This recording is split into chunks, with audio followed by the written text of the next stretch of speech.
Good morning. Welcome to another session of #LDeduchat Leadership Development in Education online. And today we have a special session for you today. It's how we deal with and support our students and young people through loss and grief, with particular reference to the current situation that we have been going through on COVID-19. In particular, it's been launched from an initiative within Luton Borough Council, who've been doing a lot of work on this, and they're very, very close to the communities that they work within, as most councils are. But with the diverse mix that we have and the ethnic mix that we have within the Luton area, which is mirrored in some ways in lots of other areas within the UK. The impact that it's had on our communities has been, in some cases, devastating and quite difficult to hear. But as educators, we need to know how we address this as we move into the coming phases of our schools reopening and reconnecting with our students and the parents and guardians that we have within our communities. You know, how do we do that? And sometimes we're at a loss because we're also dealing with challenges ourselves. So it's really, really good that we've got the lead coming from our council, Luton Borough Council, in terms of just some strategies and a point to reflect really in terms of how we're going to address that situation. And this session being in the last week of this academic year, with the prospect of returning in some fuller capacity in September, I think it's a really good time to address this issue and think about how we're going to prepare ourselves as educators so that we're strong enough to actually deal with the challenges that we face ahead. So today we've got Wajma Tukmani and Julia O'Callaghan from Luton Borough Council, who have put together this insightful and thought-provoking session and a presentation this morning. And we also have Adam Holdsworth, who's a specialist leader in education for RE, who works within the Chiltern Learning Trust, who's going to be adding a little bit more context around faith and culture and the current situation, as well as obviously how we support our students and young people. On Twitter today, we are going to have the conversation. So if you are on Twitter, do join us on there at Chiltern TSA, and use the hashtag LDeduchat and share your comments and thoughts. These sessions have been made even more valuable purely because of your engagement, and today I think is no exception. Today, as difficult as it may be, sharing your stories, the challenges that you've had, I think it'd be really good for us to hear and share online and on here. Do make sure that if you've got colleagues that have missed this or you want to rewatch this, do jump on there and subscribe and share amongst your colleagues. I'm going to jump straight into today's session on supporting our students and young people through loss and grief, presented by Julia O'Callaghan. I shall see you after this video. Hi, and thank you for taking the time to watch this video on how schools can offer support for bereavement. My name is Adam Holdsworth and I'm a Specialist Leader of Education in the Chiltern Learning Trust. As we return back to normal, my main area of responsibility is to look at bereavement both within the Trust, but also for partner schools that work with our teaching school. Today's video is one that will form a vital cog in what schools will have to deal with in a post-COVID world. We know that as educators, it is our primary responsibility to provide systems of support and safeguarding for all members of the school community. Grief, unfortunately, will not only have touched pupils but staff in schools, and it's important that within our schools we're equipped to offer the care and support that is required during this time. Grief is a very sensitive issue which is often surrounded by complex layers of emotions ranging from sadness to confusion, even anger at times, all of which can be of detriment to the mental health of staff and pupils. Because of this, compassion, patience and understanding must be at the centre of any bereavement support that schools offer. It is also important to note the social, cultural and religious differences in attitudes to bereavement. Within our trust, we cater for a wide range of pupils from very diverse backgrounds. Contextual understanding of bereavement is very important. Within a town like Luton, we know that there has been a higher than average death rate, which can be attributed to multiple things. What we know from speaking to our communities locally and the evidence from Public Health England is that BAME communities are between 10 and 50% more likely to die from COVID-19. In the past, we as organisations haven't fully appreciated the differences and the nuances of how grief and bereavement are experienced for young people from different backgrounds. I know, for example, from my own upbringing, being more accustomed to white British Christian approaches to bereavement, whereas the children I teach are predominantly from South Asian background and generally of Muslim faith. The way in which these different communities approach bereavement cannot be generalised or underplayed. The main section of this video takes the form of a pre-recorded presentation by Dr. Juliet O'Callaghan from Luton Borough Council. She discusses the key principles of dealing with grief and loss, including the psychological theories and models that this is built on. She then offers practical ways that schools can help to support pupils and staff, both within and beyond the classroom. I hope that you can take away some really important ideas from this video. Enjoy. Hi and welcome to these 4 short videos on supporting children and young people through grief and loss. As you can imagine, these videos are going to be quite emotive and cover emotive subjects. If you have recently suffered a loss or you're feeling vulnerable at this moment, you don't have to watch these videos. Please don't feel that you have to. Come back to them at a different time. At the end of each of the short videos, there will be time for you to do some reflection discussion. So I would like it if you watch these videos with somebody else or a group of people. If you haven't already done so, I suggest that you pause the video and set up a Zoom group or a telephone chat with somebody and watch them together. If at any point watching these videos you are feeling upset or it's triggering any loss for you or emotions, then do obviously stop and turn to your social supports, your family and friends, or your colleagues. If you'd like to get in contact with me to discuss anything, my email is up there in the top right-hand side of the screen. So to begin with, you need to think about supporting children and young people using ABCC. To give you a second to read that quote.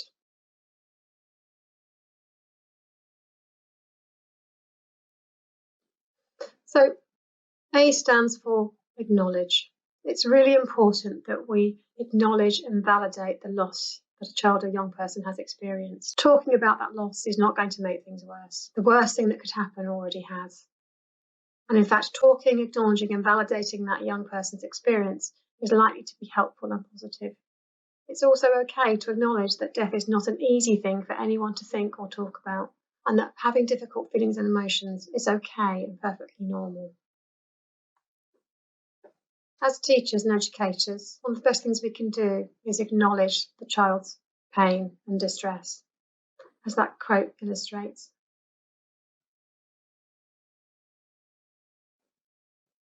B stands for be. Let the person be, let the child and young person grieve in their own way.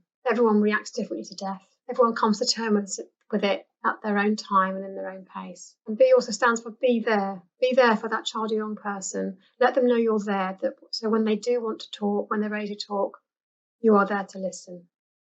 And finally, C and C stand for comfort and care. Do what you can when you can. Any attempt to offer support will be appreciated.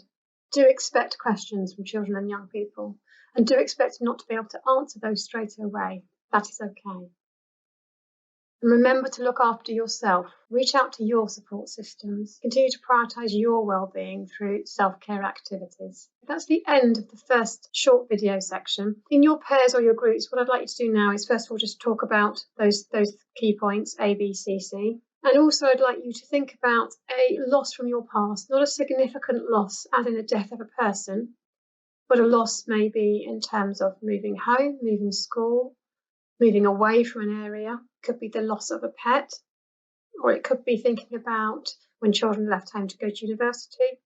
I want you to have that loss held in mind for the next section. And I want you to think about what helped you to move forward with your grief and loss.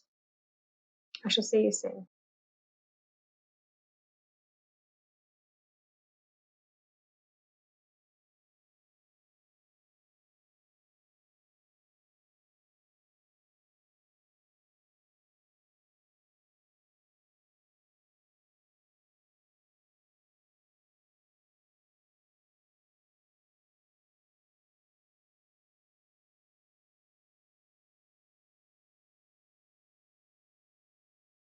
So Warden, I think, provides us a really important context for appreciating the idiosyncratic nature of the grief experience. In other words, we all have individual risk and protective factors which impact on how we grieve and how we go through the 4 tasks of grieving, which Warden identifies as accepting the reality of the death and loss, working through the pain of that loss, adjusting to life without that person, and then remembering them, but also moving on. So if we look at 7 determining factors just very briefly, who the person who died was, basically that means that the closer you are to that person, the closer the child and young person was to that person, the more intense their grief is likely to be. But on top of that, the nature of their attachment to them will also be relevant. And there's increasing research to suggest that an insecure attachment can lead to a more chronic grief trajectory. And that might well be because there's been some unresolved conflict in that relationship, or guilt around that, or previous difficulties or ambivalence around how they feel about that person. Third one is how they died. And obviously what we're considering at the moment is we're talking about children and young people who have lost someone close to them through coronavirus. This may well come with it a real sense of injustice and anger. There may well be a lot of blame directed at other people for spreading the virus, at our government, at other countries, and that may well make the grief trajectory also more complex and more difficult. Personality variables are also known to impact on how we grieve. So your gender, your age, your optimistic or pessimistic, your cognitive style, and how you express your emotions could all have an impact on how you grieve and how you recover from that process. At the minute, social variables such as social support are really quite relevant in the sense that a lot of us are separated from those we love and are physically not able to see our friends and our wider family. That's obviously going to be very, very difficult for people to cope with. At a time when we need physical comfort and support, actually we're not able to do that. So that may well, again, intensify the grief. And finally, concurrent stresses, other things going on in a person's life that actually may make grieving harder. And again, at the moment, we have a lot of uncertainty about the future, economic hardship, changes to routines, all the things that are going to make potentially grieving harder. But I think just to step back a minute, Wardens Theory also makes very, very clear that we all have different risk and protective factors, and therefore we all approach grieving differently. There are a number of psychological models that are helpful in helping us to understand how we process grief, and they're useful because they provide this a map of a more hopeful future. However, I'm aware that some models can be overinterpreted and overimplied. I'm thinking particularly about Kubler-Ross's 5-stage model of grief, which starts with shock and denial and ends in acceptance, in that sometimes it can be interpreted that if people don't go through those stages in a linear fashion, then actually they're not grieving correctly or something has gone wrong. And yet actually what we do know about grief is that grief is not linear. It doesn't go in one direction, and we don't all follow those stages. So the models I've chosen to share with you today are more about understanding the process, understanding rather than seeing grief as a journey with a definite ending. So the first model is the dual process model of coping. This model sees grief as a dynamic process where the person alternates between a loss-orientated approach and a restoration-orientated approach. And what that means is they might spend some of their time focused on their loss. Grief might intrude into their everyday life, or they might spend time trying to deny that loss, and lots of overwhelming feelings might overtake them. But equally, they might also spend time just getting on with things, being distracted, doing their work, moving on in their life, doing new learning, making new friends and relationships. And the key is that we need to move between both of these states in order to resolve our grief. What this might mean for children in school is you might find that a child displays challenging and disruptive behaviour as a result of their loss. And obviously that needs to be sensitively addressed. It doesn't mean that you don't put boundaries and rules in place, but you need to be aware of their loss. But equally, it might also mean that you don't see a child displaying any behavioural or grief moments in school, or they might vacillate widely from day to day or from hour to hour, one moment being very much absorbed by their grief and another moment appearing not to notice their grief. And I think it makes sense in relation to that model that if they're alternating between those two states, then you're going to see that. It's also really important to understand that behaviour changes and difficulties are normal, and they don't necessarily indicate that a child needs additional or specialist support. That's something you would think about if a child is asking for support or if they feel their grief is getting in the way of them being able to get on with their lives. But certainly expect behaviour changes, expect difficulties, but also expect not to see those things as well. Lewis Tonkin's Going Around Grief model I find actually quite a comforting model, and one that you would potentially share with older children and young adults. This model illustrates that our loss doesn't diminish over time as we potentially may have thought it would before we experienced loss, but actually that our life grows around that loss. I think the reason I find this model comforting is that when you lose someone significantly important to you, you don't want to stop remembering them. You don't want them to not be important anymore in your life going forward. And this model really demonstrates the fact that the pain can lessen, the dominance of the grief can lessen over time, but actually the significance of the loss doesn't lessen. It's just that your life grows around that loss, that you move on in your life with that person still very much a part of it, but not dominating it. So I think this can be quite a hopeful model for somebody who is consumed by grief, to make them realise that loss will always be significant, but there is hope for the future. And finally, we mustn't forget the role of faith in understanding a child and young person's grief. For many families, their faith and religious beliefs will impact on how they reflect and process their grief. It's really important to be aware of this when you're providing reassurances and responding to children and young people's questions. So if a child is asking questions about the nature of death, you might want to gently prompt them to reflect on how their beliefs and understanding and their religion and their faith may help them to find answers to their questions. You must also be aware that for some children and young people, someone dying that's close to them may actually make them question their faith and beliefs. And again, it may be that you prompt them to return to their faith leaders to talk through some of the doubts or fears that they're having to help them to process that. So just being aware of that child's background is very important. Okay, that's the end of the second section. What I'd like to do now is spend a little bit of time with your partner and your group, reflecting on how losses that you've experienced are made sense of through using those psychological models and the role of faith. And then come back to section 3 when we're looking at how different ages can affect how children grieve.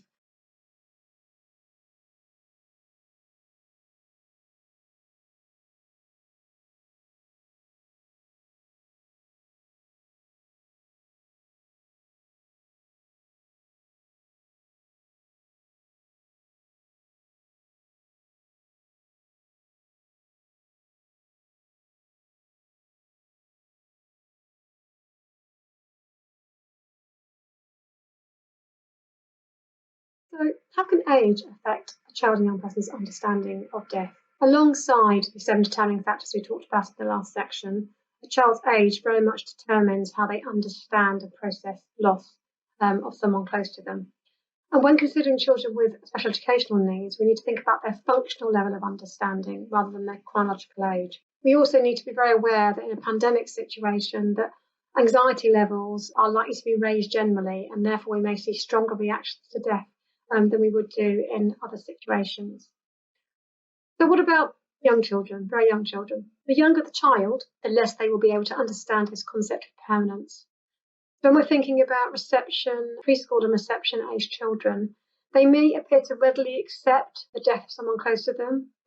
So, for example, they may readily tell other people that my nanny has died or my daddy has died, but then they might then express that they expect to see that person at their birthday party, or they're going to go and stay with them next weekend. Older primary age children may ask a lot of questions about where and when the death occurred.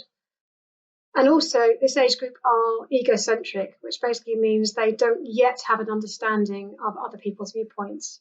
So they'll very much view the death from their own understanding, and therefore they may be very concerned with how their life will change. So who will take me swimming? Who will make my lunches? That also means they may very much feel that the death is somehow their responsibility. They may express feelings of the fact that they were naughty and that's why the person has died, or they refuse to give them a hug. What couldn't be done to support these younger children? Well, this is the same with all ages, but particularly with younger children. Routines are very important. Routines to our day help us to cope with things that are going on, and help us to cope with stress. When we have routines, that emotionally regulates us. You're also going to have to consistently repeat explanations about what has happened to that person, for that child to actually begin to understand that death is permanent. And really try to use clear and unambiguous language. Sometimes we cloak the language of death in terms such as going to sleep, or with the angels, or on a cloud, because we don't want to use the blunt terms such as death and dying and dead. But actually using those terms is helpful to a child to understand what has actually happened. Sharing stories and storybooks about death and loss are a very good way for younger children to understand what's happened. And there are a number of good stories out there. I will share one with you towards the end. Giving children plenty of opportunities to play, children often process what's happened to them through play, so lots of free play opportunities are going to be useful. And clearly, if a child is expressing a sense that they are somehow responsible, providing them reassurance that it wasn't their fault and repeatedly doing that will be helpful. You might find that a child progresses to a younger stage of development. A reception child might regress to being a baby again. And also you might find that younger children really struggle to separate from their caregivers and become very anxious. These are all very perfectly normal reactions and they will fade over time. So what about slightly older children? So children sort of between the ages of 7 and 11 are beginning to understand that death is final and that it's permanent. Particularly in this time of coronavirus, they may become extremely anxious about other people that they love dying, and their response might be to do things to keep them safe, not wanting to leave their side, not wanting to go to sleep at night. This age are likely to ask you lots of questions. They'll want to understand the reasons for the death, why it happened. Their thinking is very black and white at this age, so they may not fully appreciate that young people die, that good people die. They may just have this sense that it's only old people or bad people that die, and so they might become quite distressed and angry at this sense of injustice. Genders might also respond differently. We're at the age where boys might be hearing messages about boys don't cry, boys need to be strong. So what can you do that helps? This is the same with all ages, but normalising their feelings. Normalising the fact that feelings can range from anger, sadness, guilt, relief, that they can sometimes feel happy and still actually be sad about someone dying, that they can still laugh, they can still play. Making sure you're providing a safe space and place for them to express their emotions and feelings is really, really important. And looking out for signs that a child is stressed. They may not say it, but they might show it in their behaviours, so disruptive behaviours, falling out with their friends, or losing interest in the things that they want to do. Avoid reinforcing those gender stereotypes or the sense that it's a brave thing to do not to show your emotion. So saying you are so brave might actually stop a child expressing their emotion. It's really important they feel able to express themselves. Their questions, which may seem quite morbid to you, are perfectly normal because this is the age where they're highly curious.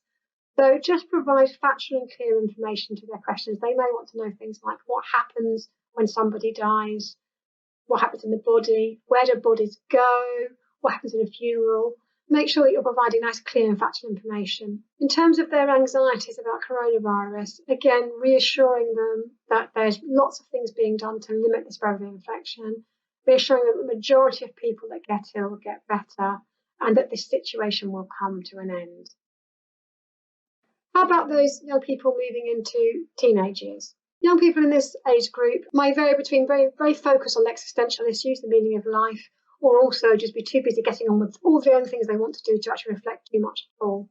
They may struggle to express their feelings and emotions. They're going through masses of changes in their body at this time, and they may find it hard to know how they're feeling. Generally, adolescents or children reaching adolescence tend to want to spend a lot of time with their friends. They want to be like their friends. They don't want to be different.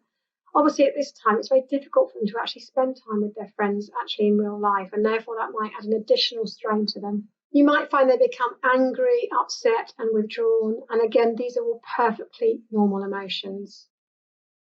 Again, it's really important to keep routines in place and to reassure them that their moods, their up and down behaviours are all perfectly normal. It's again very normal for them to feel torn between wanting to be with their friends and just forgetting about it all and wanting to be with their family. It might be helpful for them to think about how they may include the person who's died in future anniversaries and in special events to help them realise that it's okay to move on, but to remember that person. In terms of older teenagers moving into young adulthood, quite rightly, friends become much more important in older adolescence and early adulthood. And actually, at this age range, they might turn to their friends for support rather than adults around them or family. And again, that is perfectly normal. They may also appear not to be grieving. They may keep their emotions and feelings very, very wrapped up tightly, and that might be because they're frightened of the intensity of them. You might find there's an increase in risk-taking behaviours as well. This time of life is a time when young people do experiment and take risks. The part of the brain that inhibits our impulses is not fully developed at this age, so these behaviours are normal. In terms of what you can do to help, again, reassurance that all their feelings and emotions are normal and that to have a range of feelings and emotions is normal. Though risk-taking behaviours may increase, you don't want to relax boundaries at this time. You want to make sure that you're maintaining those boundaries and limits, because that provides a sense of safety and consistency. Young people in this age group may struggle with existential issues, such as what's the point of getting on with life? What's the point of doing my exams? What's the point of getting a job when all we're going to do is die? And therefore, it might be helpful for them to help them to consider and think about how the person who's died would view their future and what they would want for them. And again, help them to think about how they can remember this person whilst also moving on with their life. Again, just in your pairs and small groups, I just want you to think about the age group that you teach and what kind of behaviours and things you might see in school when the children are back at school, and start thinking about some of the things you might be able to do to help.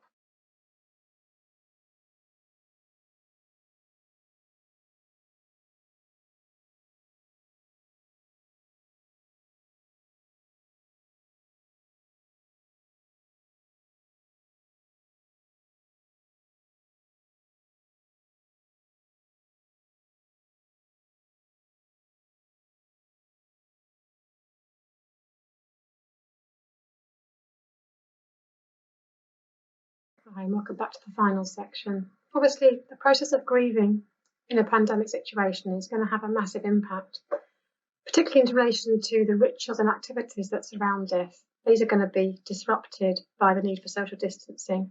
Things like being able to say goodbye to the person, being able to wash and dress and be with the deceased before the funeral, and even down to not being able to attend the funeral and have a gathering afterwards. Alongside that, losing someone at this time, there's also constant reminders in the press of what is happening. There's also the fear that other family members may be affected.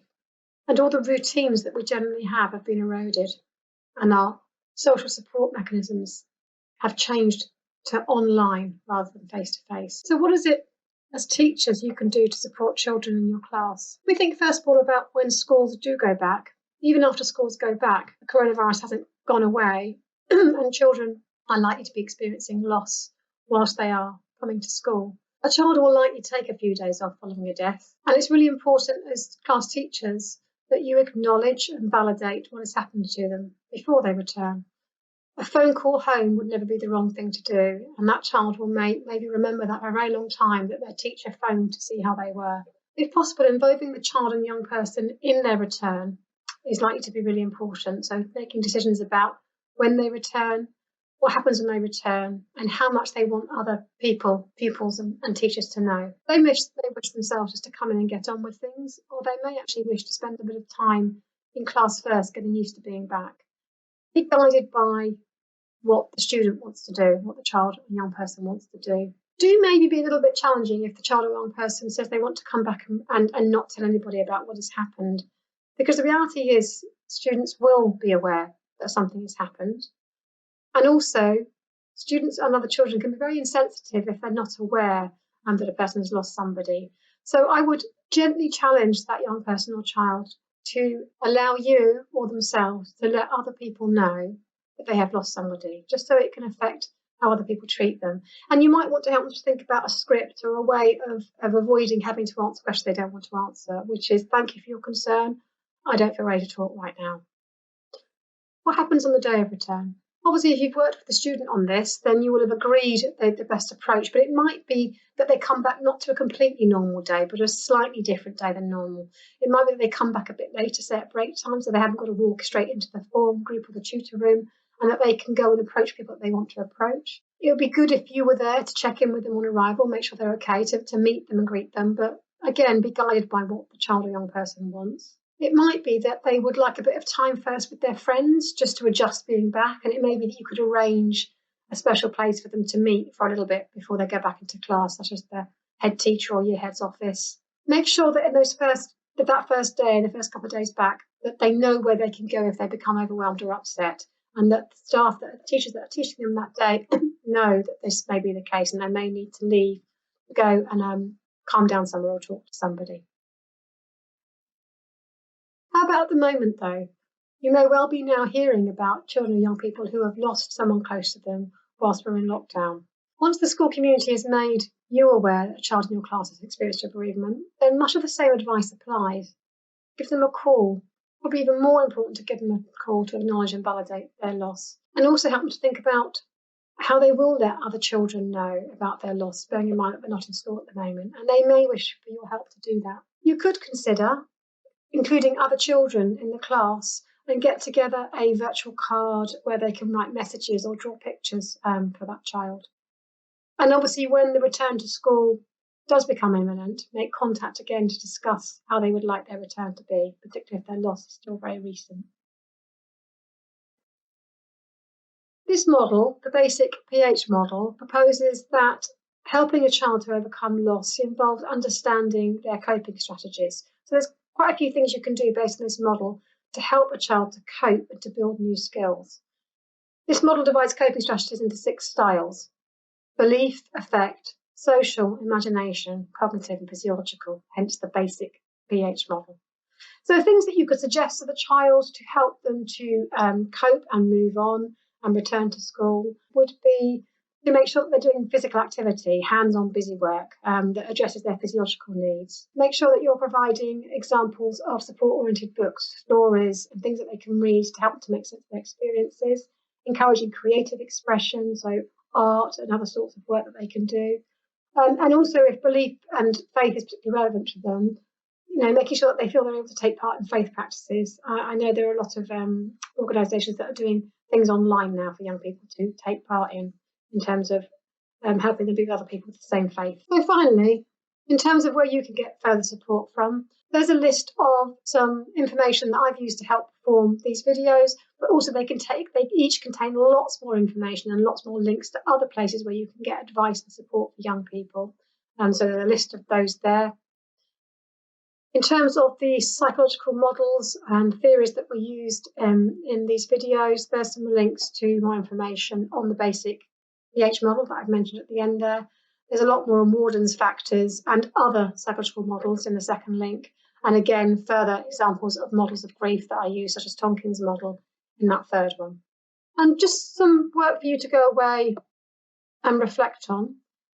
I just want you to have a think about, in terms of some reflection work, the role of stories in making sense of grief. If you look for The Heart in the Bottle on YouTube and just watch the video above, and then I want you to discuss with your colleagues or the person that you're watching these videos with how you think books may help children and young people to understand their loss and to cope with their grief. And you could, as a school or as the group of colleagues, start collating some books and resources together that you could share with children and young people that you're teaching. Obviously, so the books and resources that you find will be dependent on the age that you're teaching. So that's something to go away and do. Something practical that you can do is to find some of those books and resources and think about how stories can help us to understand what's happening to ourselves, to realise that it happens to other people, to normalise those experiences and move on.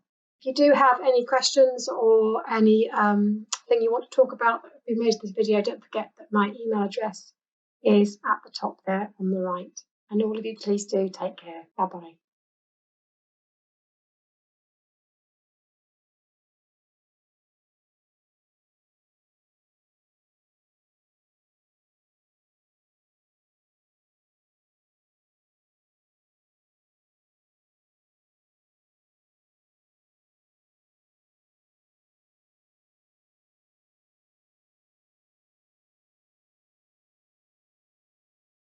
I would like to thank Dr. Julia O'Callaghan for providing us with that fantastic insight to bereavement in schools. As you can see from the video, bereavement is an extremely complex issue that requires a great amount of sensitivity and compassion from school leaders. Bereavement isn't a new issue, and I'm positive that many schools already have fantastic pastoral systems in place. It is, however, an issue that has touched a greater number of people than usual at this time due to COVID-19. For all school leaders, this must be a priority upon our return to school in order to best safeguard our school communities. Thank you for watching. Welcome back. Before I continue, as Juliet said there, if the issues that have been raised during the session so far, and if they've caused any pain and any challenges to you regarding your own situation or anything that you've had to deal with, do feel free to drop out of the session. This is the time that we need to sort of like look after ourselves. Self-care is really, really important. This video will be made available to you and on our YouTube channel, so when you're more able to, you can drop back in and pick that up and watch it at the pace that you want to.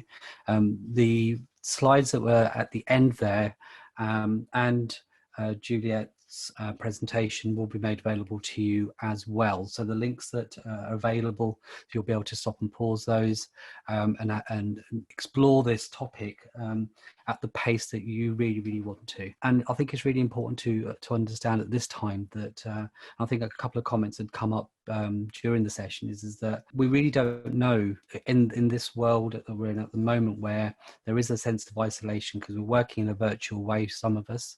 We're not back in schools in a physical presence on the whole, and finding that sense of connection, it can be quite difficult. So do make sure that you do get some people that you do align with, and the people that can support each other to actually deal with these situations. Don't forget, it's not just our students that we're supporting, but it's also each other as an educational community.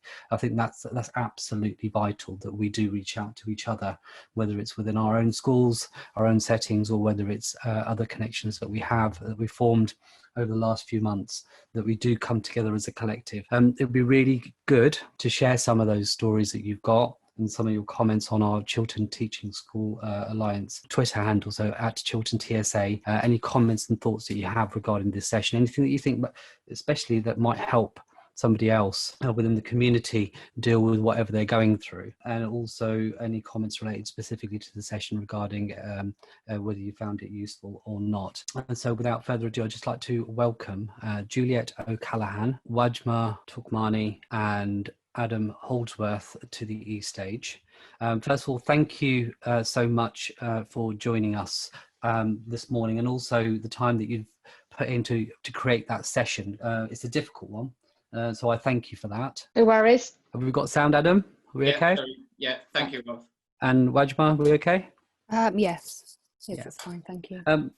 Just before we dip into any of the questions, is there anything that you want to just say on the back of that presentation? I know that you put it together, but just in terms of some of the thoughts, some of the key things that you might just want people to think about regarding that, Juliet, is there anything that you just want to elaborate on just before we jump into the questions? I think just going back to the very start of the presentation, which is about, I think people sometimes worry about saying or doing the wrong thing, and then that stops them doing or saying anything. And I think that the key message is you're not going to be doing the wrong thing by acknowledging someone's grief and loss. You know, if someone, as I said at the beginning, if someone has lost somebody, that bad thing has already happened. And by you acknowledging that, you're not going to be suddenly bringing it up into that person's mind. That loss is in that person's mind pretty much constantly at the very beginning.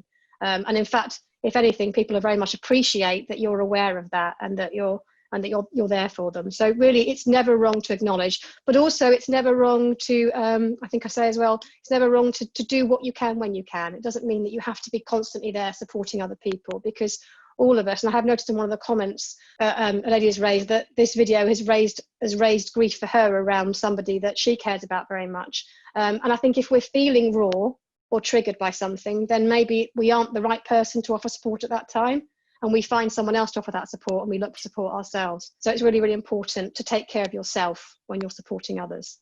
Yeah, I made reference to in one of our previous sessions. I know the analogy in terms of the level of depth that we're dealing with at the moment, but the whole scenario when you're in a plane and you're going through that a trauma on a plane, the first thing that they say to you is that you've got to look put your oxygen mask on, yeah, first. And in terms of this to do with grief and loss, that oxygen mask that we need to apply to ourselves first needs to be done so that we can then be in a best position to support others as well. So I think that's absolutely vital, and I think self-care is one of the things that we're really conscious of as a trust, but also in terms of the sessions that we've run, there's been a lot of emphasis on how we support our students, and quite rightly, and the young people that we have within our care, but we're not best equipped to do that if we're also dealing with our own situation and we're not giving time and space for us to deal with that. So I think that's something that as leaders within schools, they also need to recognise, and I think a couple of points came there on there as well. I think Colette mentioned that, you know, everybody is in this situation, and again, another speaker that we had last week, we're all in the same boat in the same storm, and recognising that so that we don't jump to judgment when we're dealing with colleagues, especially. I think with students, I think I can speak from personal experience of our school, the care that's been given, the contact levels have been immense. The pastoral teams and the support staff have done an amazing job. And I know that that's been mirrored across many schools, but sometimes we get lost amongst that, I think, as educators. Is there anything that you want to add to that, Wajma or Adam? Yes. Yeah. Sorry, Go on, Wajma, you go first. Go on, Wajma, go on. Just adding to what Juliet and yourself said in terms of there's no specific right or wrong way of supporting a child with grief or dealing with grief, and just kind of being aware that each child will be different. Each child or young person will experience and express their grief in different ways, and your jobs are not to sort and make the grief go away. You know, that's a process the child or young person is going through. It's an adjustment process. It will take varying lengths of times for each child. Your role is to support that child through that adjustment process, helping them find ways of expressing, you know, their grief, helping them, giving them that safe space, being there to help them and contain them rather than make the grief go away. And I guess that ties in with looking after yourself, because it is a very difficult thing to go through, and we can feel helpless at times when we're not able to make a big impact. But it's just to remind ourselves that's not what we're there for. We're not there to make things go away. Yeah. Adam? Yeah, and I think just following on from that as well is faith is not a linear thing either. So, you know, we talk about faith being really important and, you know, dealing with this in a sensitive way. I think in my introduction, I said between BAME communities have been affected between 10 and 50% more on average. But, you know, we can't have a one-size-fits-all approach to this. We can't say all Muslim pupils need to be dealt with in this way and all Christian pupils in this way. It's about thinking about the context of the individual pupil, but at the same time being aware that they are going to be, BAME communities have been affected disproportionately through COVID. Absolutely. I think it always goes back to, and I've used it so many times with Mary Mai at one of our first sessions, is that, you know, we are humans first, and that's what our interaction needs to be. And also the student and the young person in front of us, they are a human first before they are a student. I've seen many people apply that mantra now in terms of just connecting at a whole different level that we were when we were in the busy lives that we lead when schools were fully open. But just jumping into, if we can, some of the questions. Right at the top of the list, Florence has asked, and if you can just have a look at that question, it says, is it possible to explain what is meant by maintaining boundaries and limits for Key Stage 4 pupils? So that's obviously with reference to some of the stuff that we discussed. Who wants to start with that? Juliet, do you want to start as a presentation? Yeah, it's obviously special. Thank you, Florence, for your question. It's obviously reference to the fact that certainly in that age group, adolescence and upwards, children are naturally going to be wanting to risk take and experiment at that age. And you might see an increase in those behaviours during a time of grief. And sometimes adults can end up becoming a bit lenient. They can sort of let the child off because they're grieving. And in fact, we need to do the opposite of that. We need to make sure that the boundaries you have in place, such as if there's a curfew for coming home at night, if there's rules around when you go out in the week or when you stay out at the weekends, and at school, if there's boundaries around behaviours at school, that actually we maintain those rules and boundaries and behaviours for that child, because what they're needing is containment and safety. And some of their risk-taking behaviours might be a communication attempt that I feel out of control, that I don't know what's going on. It might be their way of expressing an emotion. So it's important that we don't become more lenient. We in fact keep things as they are. That also doesn't mean if we're seeing challenging behaviours that we don't discuss that with the child. So it might be that you see a challenging behaviour and you think, I wonder if that is being driven by what's happened to them. Therefore, you would spend some time, someone that knows that child well could spend some time talking to that child about how they're feeling, what's happening in their life. But it's really important as parents and as educators that we keep those boundaries in place that make our children feel safe and make our children feel contained.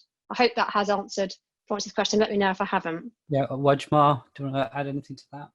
No, I think sort of Juliet summed it up quite nicely, that it is around providing structure and predictability and consistency, and that can help make children and young people feel safer because they know what's going to happen. If things suddenly change, it might kind of lead to more confusion and reduced containment. Absolutely. Adam, anything to add? I don't think we can underestimate the power of routine, really. You know, if the pupils have spent a long time at home now, and if there has been a loss, or even, you know, without loss, that loss of routine can be of detriment to pupils. So when we go back in September, making sure that expectations are high and people back in that routine is going to be really important. Yeah, and there is a psychological trauma also involved in, because they may have formed new routines while we've been in lockdown, and then this would probably be the most prolonged absence that they would have had from the system that they're used to 5 days a week, and going back into that, it's almost like a septic shock that the body feels that they're going to go back into a system. Some of these children, not only are they dealing with routines being different again, but also the layer of grief and loss that they may feel either personally or with somebody that they're close to. So how should the school allow for that space within their reopening? So that do they do business as normal, or or is there something that they should be doing differently? I think one of the things that we're definitely focusing on in terms of return to school is to not forget the importance of play. And by play, we mean in those first couple of weeks, it doesn't mean that you don't have a curriculum, you don't have routines and expectations in place, but actually providing children and young people time to talk to each other, to maybe do low stakes activities that get them back into learning again, but aren't, you know, I guess what I wouldn't recommend is that you make them do all their assessments on the first day back at school, because you've got children who are probably quite anxious and quite stressed, excited about seeing their friends and things, who maybe need a week or two to settle into school routine before we start assessing where the gaps are, how we help them to catch up. And actually we need to be prioritising play-based kind of activities. For some children that might be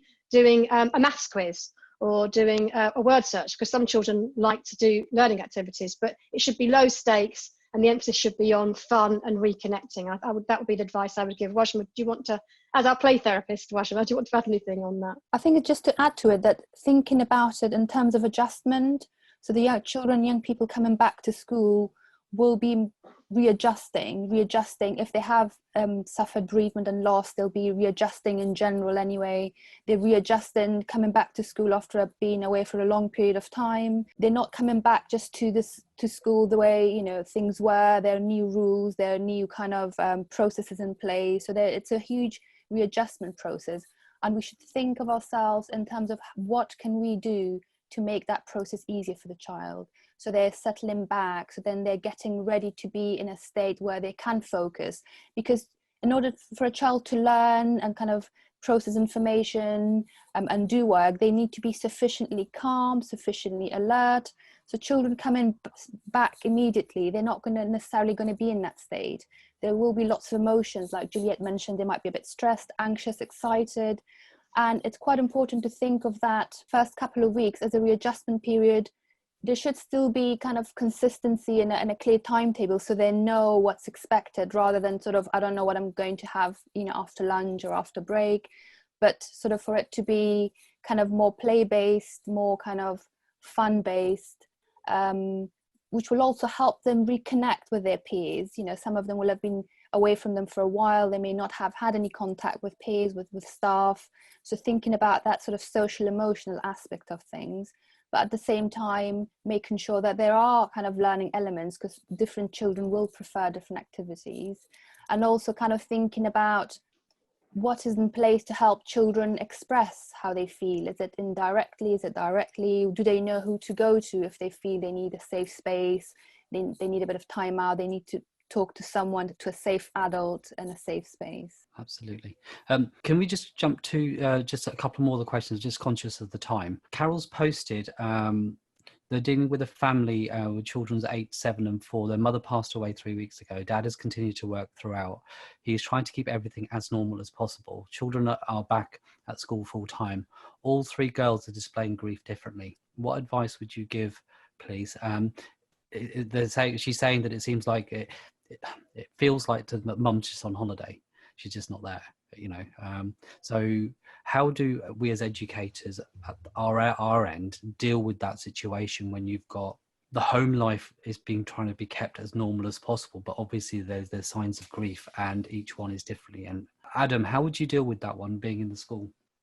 I think the first thing for me is making sure that the pupils, obviously I'm secondary specialist, so our pupils have a bit more freedom to go and seek out help. But making sure that they're aware, eventually this is going to sink in, eventually it's going to hit them that the mum's not coming back, the mum's not on holiday. Making sure that they know where to go and get that help. We have designated safeguarding teams and we have learning mentors and school counsellors that can support them. But it's just making sure that maybe on our return within them for that first week, that we're signposting that explicitly to people so they know exactly where to go to get that help. And also working with teachers as well to know what sort of signs to look out for and the best ways to support within the classroom, because that might display through behaviours in lesson as well as sort of outside. Yeah, Wajma? For children who've lost a parent, that's probably the biggest loss anyone can experience, is the loss of a parent, because the closer the attachment and bond, the greater the grief. And obviously they're different ages, so their understanding of what's happened and the way they're expressing it will vary. I would sort of think about in terms of keeping a routine, but making sure that they provide an opportunity for the children to connect with someone if they don't already have a good bond with a staff member in school, so they can feel safe that there is someone that they can sort of talk to, maybe providing them with opportunities in terms of how they want to express how they're feeling without it being too directive. But at the same time thinking about how they can support the family, because one of the key predictive factors in terms of children losing a parent is how the other parent or carer is coping. So if there are kind of any remits within the school, family workers supporting the parent, or kind of knowing where to refer the parent for additional support if they are struggling.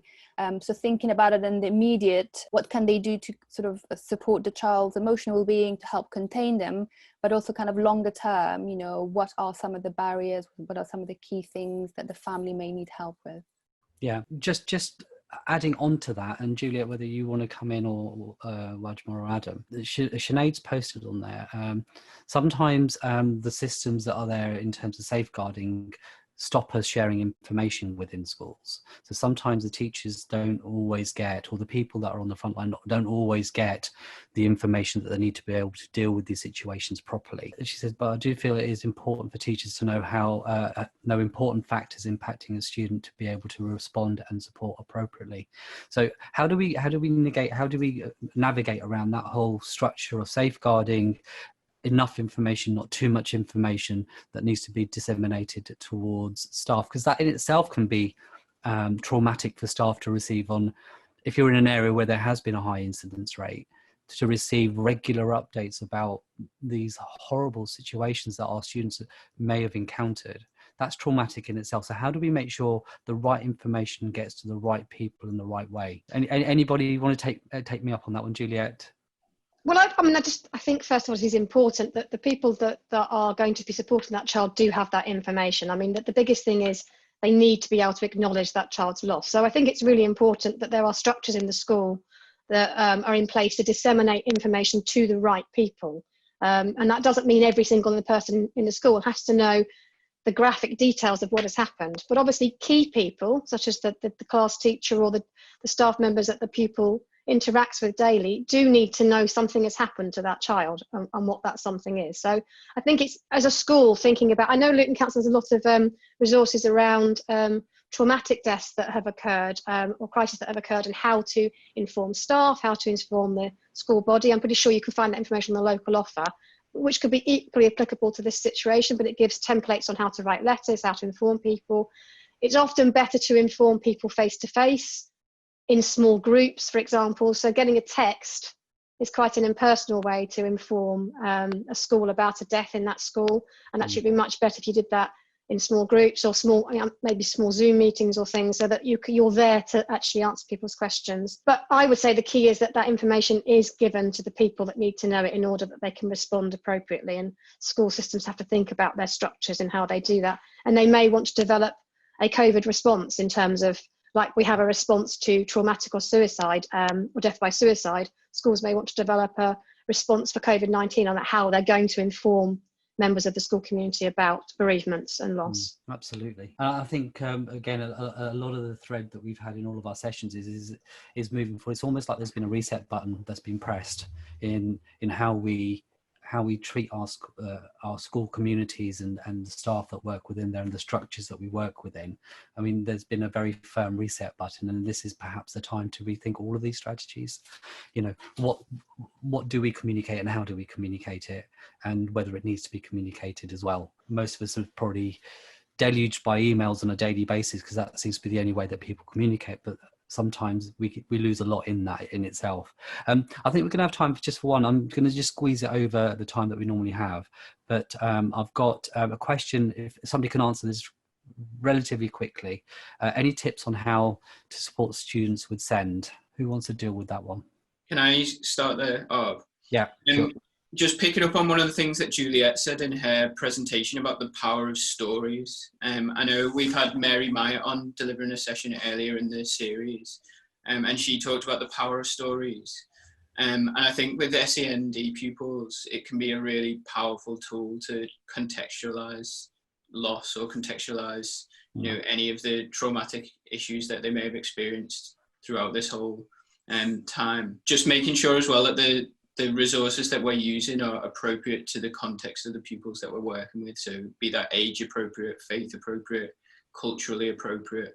And I know as a trust, we've been doing a lot of work with different organisations to ensure that that is going to be the case. And I would just add that we all grieve in our own individual way. So children with SEN need will be grieving in their own individual way as children without SEN need. And picking up on Alan's point, I think stories are great. Play is a good way to help children to process what has happened to them. And yes, being very aware of the context. You might have a child who is 14 chronologically, but actually understands grief around the age of a 7 or 8 year old, for example. So thinking about their functional age as opposed to their chronological age when looking at how they're responding to that grief. Rajma, did you have anything you wanted to? Yeah, just sort of being aware of, like you said, Juliet, about adapting your approach and the language that you use. You know, do you use language at all? Does the child, you know, use sort of visual symbols to communicate? And thinking about, depending on, you know, the child's level of need, for children who are kind of more sensory, you know, who have limited communication and language, thinking about some sensory approaches to support them, you know, in terms of comfort, thinking about, you know, a blanket or a cushion or something sprayed with the person's perfume, things that they links them with the person. So if we think in a kind of sort of more SLD or a lot of needs, we need to think about how we can adapt. What kind of activities does this child or young person respond to and communicate through, and we can use those strategies to then link it about how they can connect with the deceased or with the loss. Thank you, Wajma. I think this is going to be one of the sessions where there's going to be a lot more, once people have had time to digest it, that will come out in terms of questions or comments that they want to do. And as I said earlier on, I will share all the links and contact details for Wajma and Juliet, so that if you need to continue this conversation or need some additional support, wherever you happen to be, I'm sure they'll be happy to help. So I just want to thank Juliet and Wajma for putting that session together, the video session together for me. So thank you to you two, and thank you to Adam as well for being here and being present and just sort of like helping us understand how we're dealing with this too. So thank you to all of you. That time has flown, as it often does. And I don't know whether you just want to say anything to the attendees just before we leave. I just thank you for attending, and as I've said, if there's any further support we can offer, we can share contact details and things in the post course information. Thank you. Okay, so that's the end of this session. As I said, a lot to digest, a lot to take away. Do reach out to us if you need any more information or support regarding this, and we'll make sure we point you in the right directions. Don't forget to follow us on Chiltern TSA on Twitter, where we'll be posting more information about this and other sessions too. So this is session 2 of our final week on #LDeduchat, and we have got 3 more sessions this week. We've got inclusive leadership tomorrow, inclusive curriculum tomorrow, and we've got safeguarding on Thursday, then the finale with Diana Asagi looking at courageous leadership at all levels. So this is me signing off with Luton Borough Council and Adam for another session of a hashtag LDeduchat, Leadership Development in Education online. And I shall see you soon. Thank you so much. Bye-bye. Thank you.